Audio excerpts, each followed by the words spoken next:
मेरे प्रिय छात्र छात्राओं, आप सभी को गुरुकुल SKJ क्लास में स्वागत है।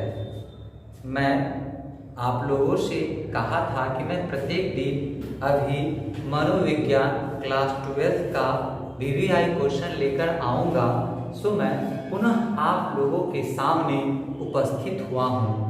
आज भी मैं 2018 के पूछे गए महत्वपूर्ण प्रश्न लेकर आया हूँ मनोविज्ञान का, जो आप लोगों को 2023 के लिए बहुत ही महत्वपूर्ण है। तो आइए मेरे प्रिय छात्र छात्राओं, अब हम लोग इन सारे प्रश्नों को मनन करें।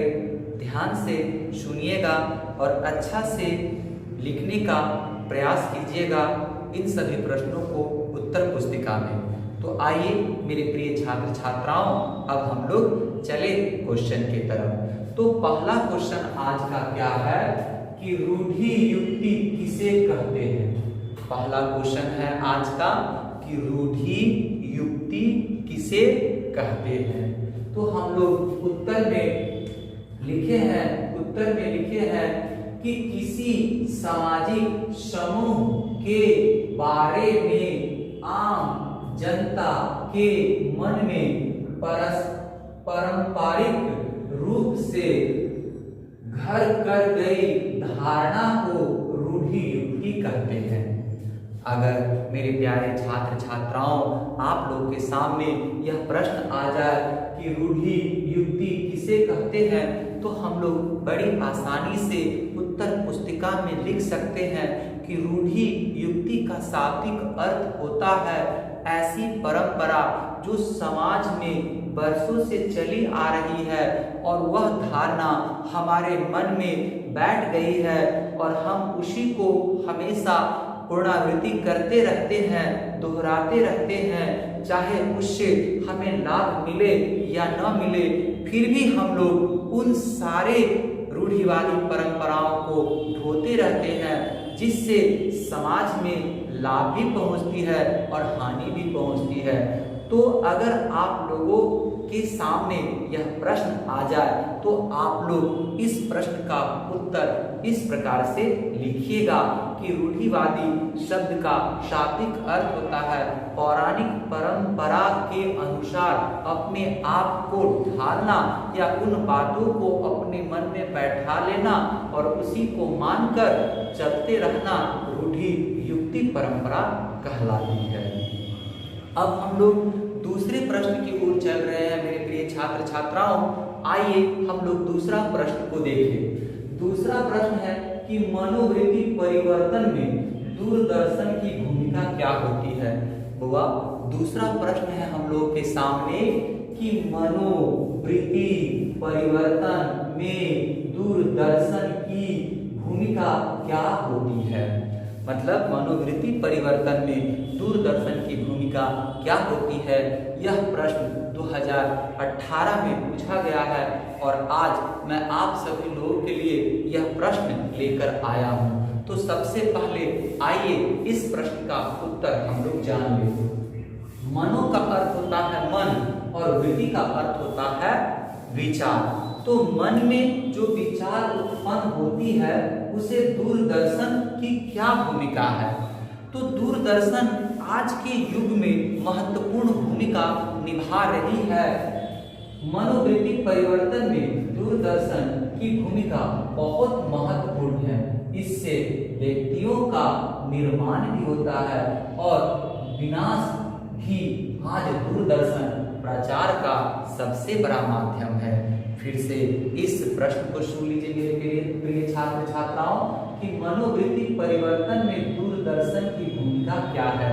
तो हम लोग लिखेंगे कि मनोवृत्ति परिवर्तन में दूरदर्शन की भूमिका बहुत महत्वपूर्ण है, क्योंकि इससे मन के विचारों को बदलने में अहम भूमिका निभाई जाती है। आज दूरदर्शन में अनेक प्रकार की चीजें दिखाई जाती है, जिसके कारण अच्छी चीजों से व्यक्ति के जीवन पर अच्छा प्रभाव पड़ता है और बुरी चीजों से व्यक्ति के जीवन पर बुरा प्रभाव पड़ता है। तो आज दूरदर्शन प्रचार प्रसार का एक बड़ा माध्यम है। अगर अच्छे संस्कार वाली चीजें दूरदर्शन पर आती है तो समाज के प्रत्येक बच्चे, बूढ़े, जवान सभी बैठकर उन सारे चीजों को देखते हैं और उनसे प्रेरणा लेकर अपने जीवन को सुधारते हैं। परंतु जब किसी नकारात्मक चीज उस पर दिखाई जाती है तो उसका प्रभाव बच्चों, समाज सब पे नकारात्मक पड़ता है। इसलिए हम लोग कह सकते हैं कि मनोवृत्ति का दूरदर्शन पर गहरा प्रभाव पड़ता है। मनोवृत्ति का दूरदर्शन पर गहरा प्रभाव पड़ता है, क्योंकि इससे एक साथ बहुत सारे लोग इन सारे चीजों को जान पाते हैं। दूरदर्शन जहां हम लोग के लिए सर्वोत्तम ज्ञान का साधन है, वहां इसका दुरुपयोग हमारे लिए विनाश का भी कारण बन सकता है। इसलिए हम लोग कह सकते हैं कि मनोवृत्ति परिवर्तन में दूरदर्शन हम लोगों के लिए अहम भूमिका निभाती है। उसके बाद तीसरा क्वेश्चन है हुआ कि विभ्रम क्या है। तीसरा क्वेश्चन है कि विभ्रम क्या है। फिर से सुन लीजिए, यह 2018 में आया हुआ क्वेश्चन है जो पूछ रहा है कि विभ्रम क्या है। तो आइए इसके उत्तर को हम सभी लोग जानें।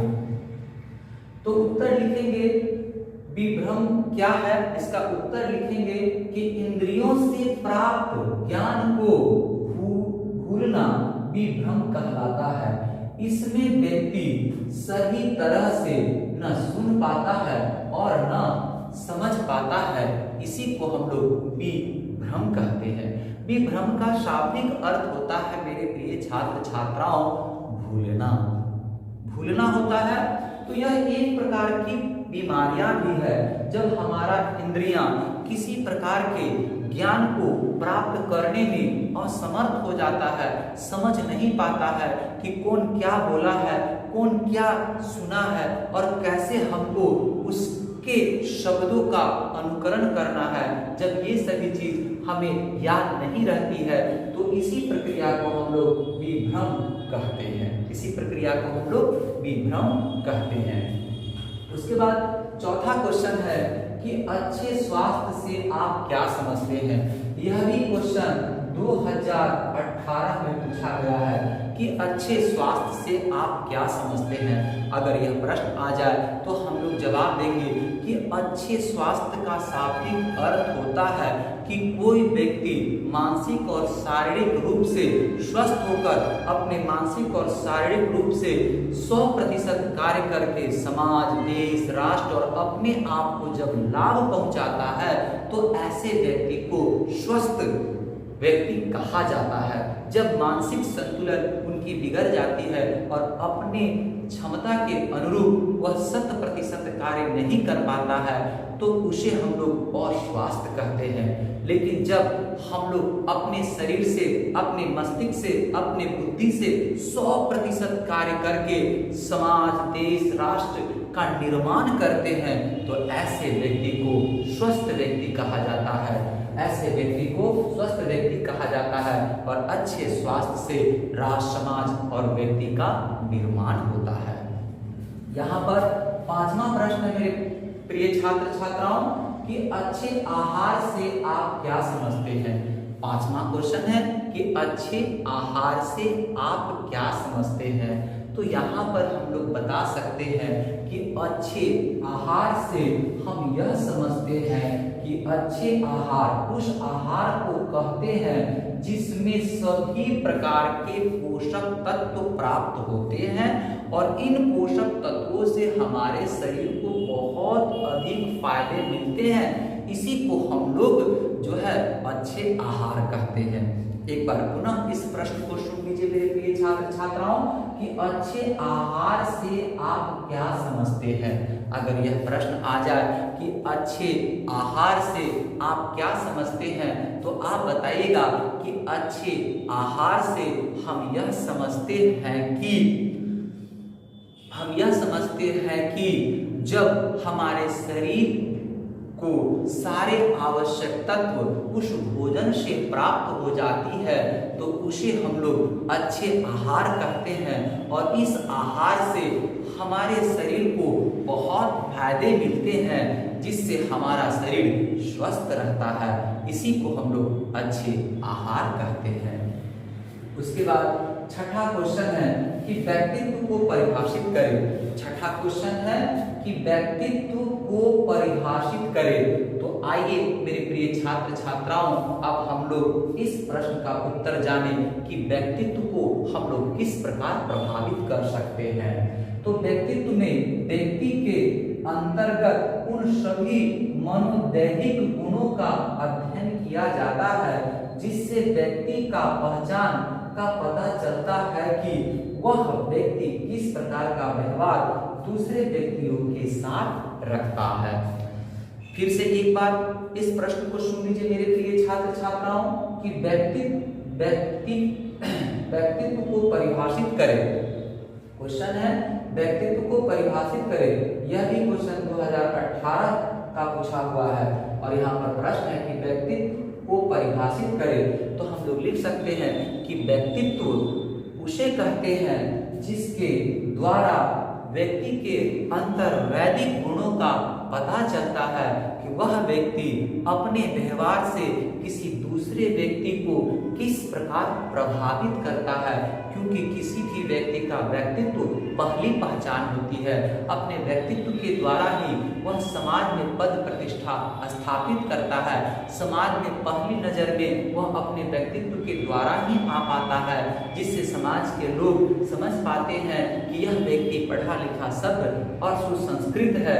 तो व्यक्तित्व का शाब्दिक अर्थ होता है व्यक्ति की पहचान, कि वह दूसरे के प्रति किस प्रकार से अपना व्यवहार रखता है और दूसरे से किस प्रकार से अपना व्यवहार प्राप्त करता है। इसी को हम लोग व्यक्तित्व कहते हैं।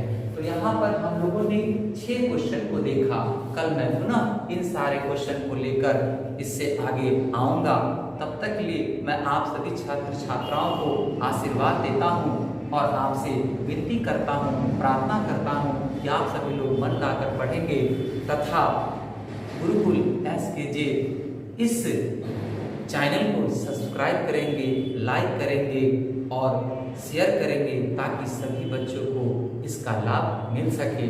और आप सभी लोग इस वीडियो को देखकर इन सारे प्रश्नों के बारे में मुझे कमेंट्स बॉक्स में करके बताएंगे कि और कितना अच्छा से अच्छा मैं आप लोगों को सुविधा प्रदान कर सकूं। थोड़ा सा सुविधा में अभी कमी है। मैं आप सभी लोगों से वचन देता हूं कि बहुत जल्द इन सारी सुविधाओं को ठीक करके मैं आपके साथ पूर्ण रूपे उतरूंगा।